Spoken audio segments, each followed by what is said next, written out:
The Tampa Bay Buccaneers have yet another important matchup in week number 3 versus the Green Bay Packers. So who are some of the players that we all should be keeping an eye on in this upcoming game? Well, the first player that I think you've got to mention is wide receiver Russell Gage. Given all the stuff that has been happening right now with Mike Evans, Chris Godwin, Julio Jones. Mike Evans is obviously suspended. Julio Jones and Chris Godwin are dealing with injuries right now. I think that this leaves a fantastic opportunity for Gage to get a lot of opportunities to make an impact. People forget that the Bucs signed Gage to a 3-year, $30 million deal in the offseason. The Julio Jones signing kind of overshadowed that move a little bit, and this is, I feel, a great opportunity for Gage to really showcase himself and prove that he belongs in this group as a very good playmaker alongside Jones, Godwin, and Evans. So that's why I think Gage is an important guy to pay attention to here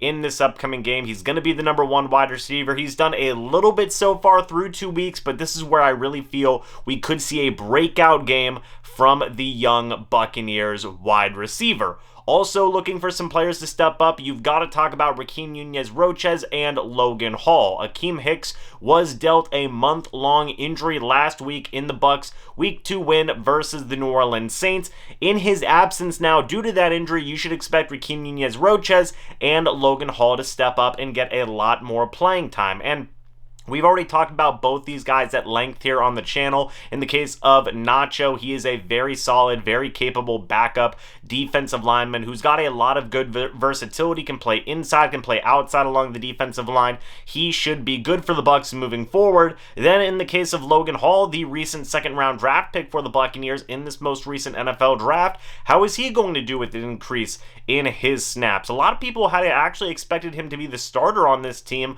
before the Akeem Hicks signing was made. Now Hall is finally going to be able to showcase some of his skills with more playing time. Very excited to watch these two players get some more work on the Buccaneers defense while Akeem Hicks recovers from his injuries. And speaking of injuries, another 2 players I think you have to talk about are Donovan Smith and Brandon Walton. Firstly, in the case of Donovan Smith, he is still dealing with an elbow injury. Will he be able to play in this upcoming matchup? That's going to be worth paying attention to. Secondly, if he can't go, hey, Brandon Walton at left tackle. That should be a very fun thing to see. He came in week number 2 versus the Saints, an incredibly tough matchup, and did a very, very good job filling in for Josh Wells, the original backup to Donovan Smith. And I'm excited about Walton. I really think that he is a fantastic, versatile, developmental, young offensive lineman for this Buccaneers team. If he does have to go, I feel very good about him being able to continue on that fantastic amount of momentum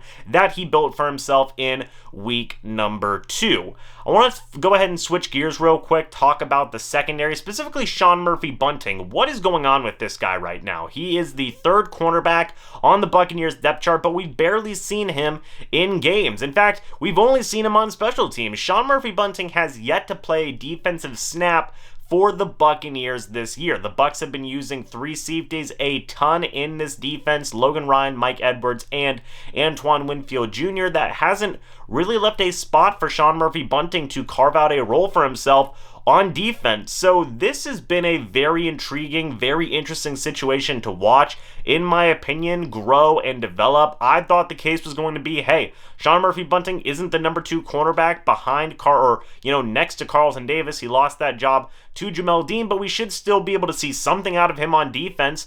Has not been the case so far, so it will be very intriguing to see if that stretch of, lack of play continues here for SMB, or will they finally get him involved in some way, shape, or form on the defensive side of things. But, folks, that's pretty much it for all the players that I think we all should be keeping an eye on moving forward in this Bucs Week 3 matchup versus the Green Bay Packers. I want to know your guys' thoughts and opinions. Who do you think are going to be some players worth keeping an eye on in this matchup? Let me know your thoughts and opinions. I would love to hear them. Thank you guys so much for watching this video. Hope y'all enjoyed, and I will see you all in the next video or the next live stream. But until then, and as always, guys, goodbye for now, and go Bucs.